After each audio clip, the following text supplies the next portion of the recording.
मध्य प्रदेश में एक स्थान है ओरछा। ओरछा में राम राजा सरकार का मंदिर है।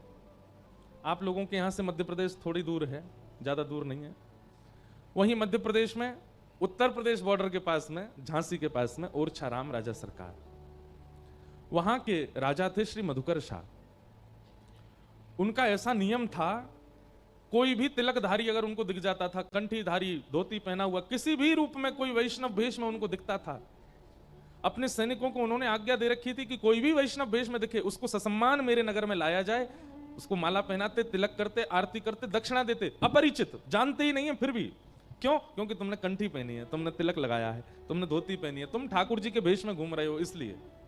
ऐसे थे श्री मधुकर शाह जी। एक बार मनचले लोगों ने गधे को पकड़ के उसको तिलक लगा दिया और उसके गले में कंठी माला पहना दी और उसको ओरछा के मार्ग में छोड़ दिया। बोले ये मधुकर शाह राजा जो है, ये बहुत अपने आप को तिलकधारियों को प्रणाम करना, कंठी वालों को प्रणाम करना, ये बहुत अपने आप को बहुत विशिष्ट दिखाता है, इसको प्रणाम करके दिखाए तो माने हम। ये कहता है तिलकधारी कोई भी हो मैं सबको वंदन करूंगा, तो लोग गधा आ रहा है तिलकधारी। मधुकर शाह ने अपनी ओरछा के परकोटे में सैनिक बैठा रखे थे, और जगह के राजा तो सैनिकों को धनुष बाण लेके बैठाते थे कि कोई आक्रमणकारी आए तो मार देना, लेकिन मधुकर शाह ने पूजा की थाल, माला और दक्षिणा लेकर के बैठा रखे थे। कोई भी संत अगर ओरछा के बाहर से निकले, उनको रोक करके पूछना, अगर अवसर हो तो भीतर लाना, नहीं तो तुम ही लोग वहीं से तिलक, माला और दक्षिणा देकर के विदा कर देना।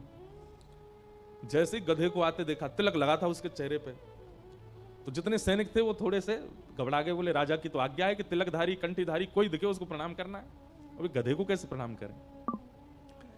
सैनिक गए मधुकर शाह राजा के पास और कहा, राजन आज एक आश्चर्य हुआ है। बोले क्या? और दिन तो मानव तिलक लगा करके आते हैं, कंठी पहन के आते हैं, तो हम उनको प्रणाम करते हैं, पर आज एक ऐसा जीव तिलक लगा करके आया कि हम सोच रहे हैं प्रणाम करें कि नहीं। मधुकर शाह बोला कौन है? बोले आप खुद ही चल के देखो। बाहर आकर के देखा तो एक गधा घूम रहा था, घास खा रहा था, उसके तिलक लगा था, गले में कंठी माला थी। मधुकर शाह के नेत्र सजल हो गए, आनंदित हो गया और अपने सैनिकों से बोला, अरे तुमने प्रणाम क्यों नहीं किया? बोले कि महाराज ये तो गधा है। अरे गधा नहीं है तो? बोले आज तक हमने 2 पैर वाले वैष्णव देखे थे, आज 4 पैर वाला वैष्णव आया है, प्रणाम करो इसको। और मधुकर शाह ने अपने सैनिकों सहित प्रणाम किया उस गधे को।